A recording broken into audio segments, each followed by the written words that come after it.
here in our 100th episode, but we're not quite there yet. So no Ghostbusters yet, but we do got another dinosaur themed one. I know back when we did our ultimate guide to T.rex, I kind of teased an unorthodox look at the history of Tyrannosaurus, and well, today we are talking about it. Joining me today is Matt. Matt. You have a certain background. What can you tell the viewers who don't know what your background is? Well, this is Gertie the dinosaur. First made her appearance back in 1914, I believe was the year. So quite a while ago from where we are today. Almost 110 years have gone by. Right. Well, and then behind me is the 1933 version of King Kong. You can see Kong there fighting a T-rex. So you can see we're going kind of Hollywood today, which makes sense with the film that we're talking about. It's T-rex, a dinosaur in Hollywood. Now, Matt, I assume this was your first time watching this one. Based off the title, what did you think you were in store for? But I thought you'd see T Rex walking down the streets of Hollywood, maybe taking in a selfie at the Hollywood sign. But no, kind of similar. I think when you think of T Rex in Hollywood, maybe just kind of like the lifestyle of T Rex in Hollywood in film. Yeah, I don't know what I expected when I first watched it. I watched it a long time ago because our Target used to have a pretty good selection of movies, better than usual, and they'd have like a Discovery section in the back, and this was one of the DVDs, and of course it's dinosaurs, so I bought it, and I'm not sure how I felt when I first watched it. It's kind of wacky. It does go over the history of Tyrannosaurus, I suppose, and more I should say more the history and film of Tyrannosaurus, but it does give some pretty decent facts. But yeah, it's very unorthodox in its delivery manner, but I think perhaps that's some of the charm. Having watched this now, Matt, what are your kind of thoughts of this one? I thought there was some helpful information in there for sure. Maybe stuff I wouldn't consider myself a dinosaur expert, but I did learn some new stuff here that I probably wasn't aware of, or maybe it kind of caught me by shock. But no, I mean, overall, it wasn't bad. It was a little goofy though, but yeah. Yeah, some of their guests to talk about. You have the alien, and then you have King Kong talking. I do enjoy that their King Kong CGI thing that they made. They try to make look stop motion. So that was kind of charming on that aspect there. But yeah, I mean, it gives you pretty good facts. It might be one of the few ones that do kind of talk about Tyrannosaur and its weird naming history. So it's kind of interesting. I did enjoy when he's like, "What do you think's in here?" And he's like, "A toe," and I'm like, "That's way too big, even for like the biggest T-Rex to just be a toe." So that was kind of funny. It also made me wonder if anyone involved in Jurassic World had seen this and got the idea of the Indoraptor playing with the dude. I think his name's Mills, in the scene where Mills tries to trank him, and then he's like trying to pull the tooth, and you see his like tail going up and down. Because when they first find Tyrannosaurus in this movie's canon, you see like the skeleton pop up and then drop down when he looks back. So I'm like, I wonder if he got it from there. So Matt, what were some things you learned, I suppose, from this one? Well, I guess really not realizing how close to our state that the first T Rex was, at least his fossils, was discovered up in the Badlands of Montana. Um, I thought it was discovered a long, long time before it actually was. Um, and then just that's where the naming rights pretty much came from, was there as well. But yeah, Montana's not too far away. May have to make a little trip. Yeah, I go out to Hill Creek and the Badlands, which would definitely be fun.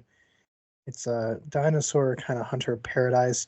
I will say I want to know how they got their talking heads as people might call them, to be in here and kind of like, all right, we want you guys to talk about the actual kind of history, but make it sound like Tyrannosaurus is like an actual being.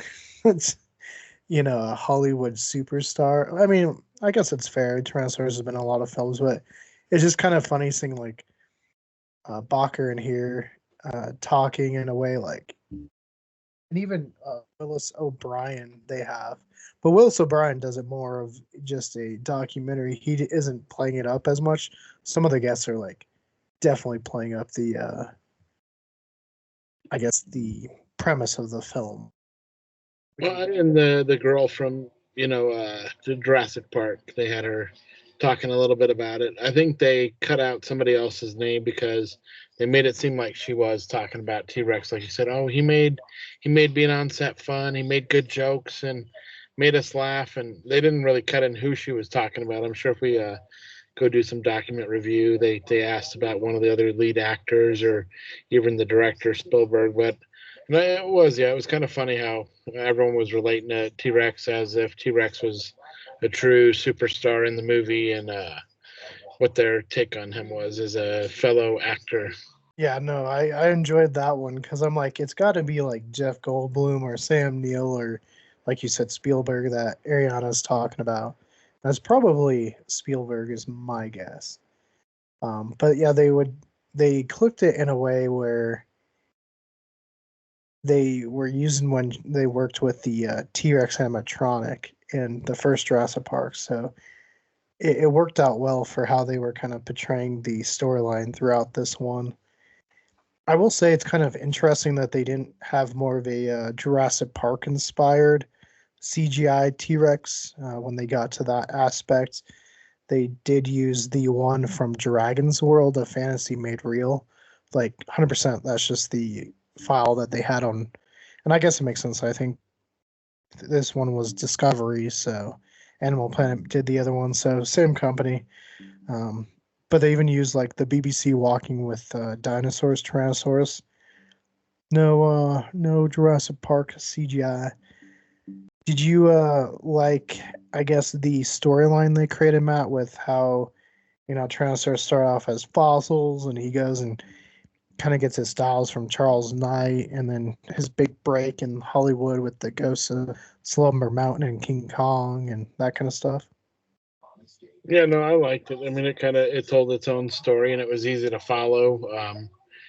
Sometimes when they do stuff like that, you kind of get lost in it. But no, this one did a very good job at breaking down a story and evolution of Bigfoot, or not Bigfoot. God, now I'm on the wrong, but of T Rex, where it had lizard-like skin, and then to move into its vocal cord by being able to do the search on the neck and how it was made and what it sounded like, and then to find out, oh yeah, it had fur and it had hair or feathers, not fur, but it had feathers, and then to kind of see that too. Just like I said, I would really like to go back in time so we get a true look at a real one, and then be able to go up to the person and go, "You got it right."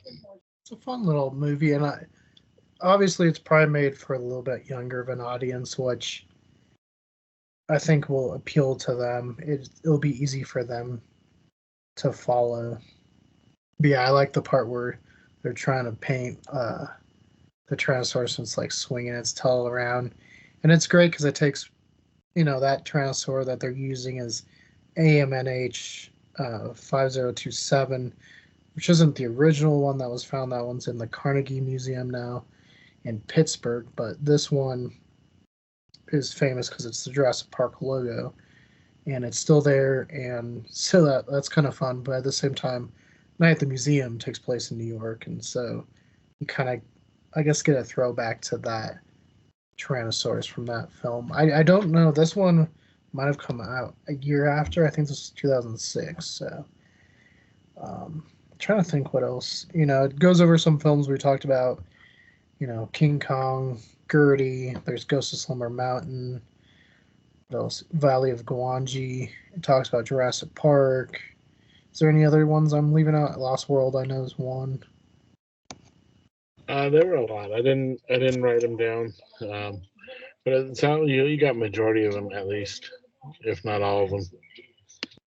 Yeah, and they're big ones. You know, most people have at least somewhat heard of at some point. Maybe walking through a museum, you know, they probably have heard it in passing. So, no like Planet of Dinosaurs, no Dinosaurus, kind of those more obscure ones, which makes sense. You want to connect with people. Um, we do get talking, like I said, with King Kong and an alien. Matt, how did you feel about that alien zooming in there? I kind of laughed a little. I mean, it truly brought back, maybe my childhood, something I would have watched in the 1990s type um, graphics type thing.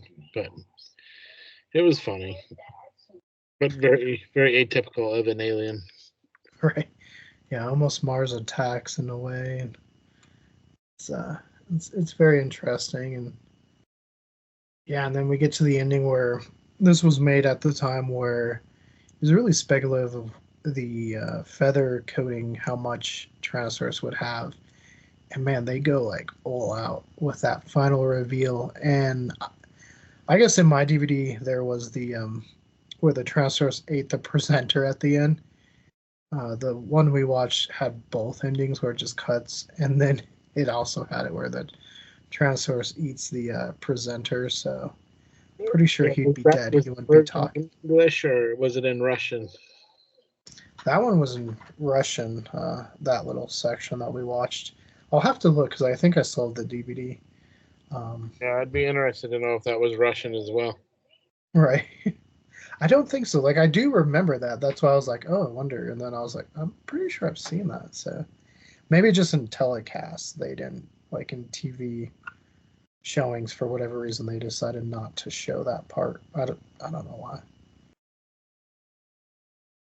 why. Matt, any of those movies on there that you like to talk about on the channel here in the future? I'd love to watch the original 1933 Kong T.rex one. I think that'd be fun. It kind of goes along with where we're at right now. Doing a throwback here to Jurassic Park pretty soon. It's going to hit its 30-year anniversary in the next year and a half or so. But yeah, no, there's some good ones out there. Yeah, yeah, no, I'd like that. And there's some other older ones. I know Valley of Wanji is one we should do. Maybe we'll have like John come on because I know he's written about dinosaurs and dinosaur films. So I think he'd be a good guest, and we'll kind of do a deep dive. But yeah, that's kind of it. Matt, recommendations, ratings. What do you think? Again, I found it helpful. Like I said, I learned some stuff that I was unsure of. As far as ratings, a little bit of a wackiness to it. Doesn't really affect the score too much, but I'd probably be right in the range of a 7.5 to an 8, somewhere in there. I'd recommend it. Like I said, it wasn't not a hard watch. It was pretty easy to watch and follow along with. And I think that quirkiness kind of kept your brain going, where you didn't lose you didn't lose focus on it too much. It made you ponder. Yeah, no, I think kind of similar. I think if you can get past the quirkiness of it, as far as like being kind of a biopic in a way of Tyrannosaurus, I think it's enjoyable. There's actually a good amount of film history and kind of just a little bit of Tyrannosaur history as well, like I said.